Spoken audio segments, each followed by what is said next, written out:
All right, so the two exercises that I want to show you, one of them is a plank variation and the other one is a good glute exercise. The first one, the plank variation, is a kneeling forearm plank. You may want to have a yoga mat handy if you have the tendency to get foot cramps, and I'll show you how to use this in a minute. Otherwise, I'm going to come down to the floor and I'm going to bring my elbows down to the ground. I'm going to stay on my knees. I'm going to round my back like a cat. And then I'm going to squeeze my glutes, my belly, and I'm going to press my feet in the ground very firmly as I shift my shoulders right past my elbows. Right now what's happening is I'm tucking my pelvis very, very strongly, which is not a position my pelvis usually gets into. Because we're a seated culture, my pelvis usually leans a little bit out. This is called an anterior tilt. So what I'm going to do is tuck my tailbone. When I tuck my tailbone, we call this hollow body. It feels like you're going to get punched in the gut. But my glutes are squeezed, my belly's squeezed, and I'm also going to squeeze my bathroom muscles. Now, if you get foot cramps by pressing the tops of your feet in the floor, this is where you may want to use a yoga mat underneath your feet to take those cramps away. So down to your forearms and knees, you're going to round your back like a cat. Then start pressing in your feet, squeeze your glutes, squeeze your belly button, and squeeze your bathroom muscles as you shift your shoulders right past your elbows.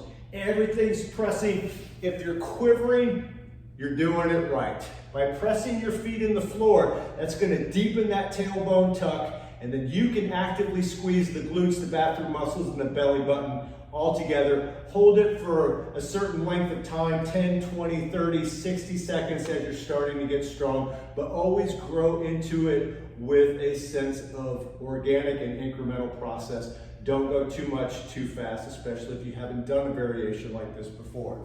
A little bit goes a long way. The next exercise is for the glute and the glute medius.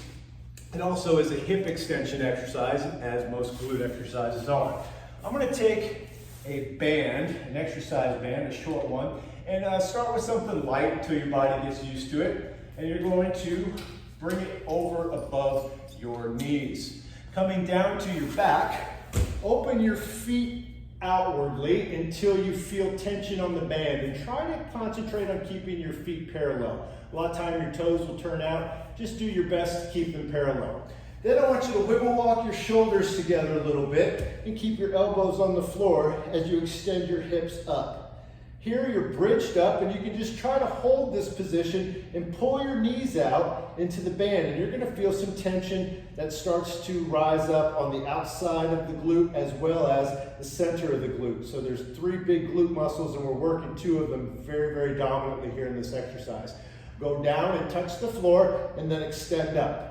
Try not to rest the butt on the ground, but just a gentle light touch as you move up and down in the bridge position. The idea is to keep constant tension on this band so the glute medius on the outside gets a lot of attention and work, as well as the glute maximus as you're lifting the hips up and down off the ground. These hip extensions right here, a lot of times people have tight hip flexors, and it's really hard to get the hips to bridge up high enough to get that benefit, like we talked about in the previous video. Because we're a seated culture, we have weak glutes and tight hip flexors. So that's why this exercise is so critical, because strong glutes gives you strong posture.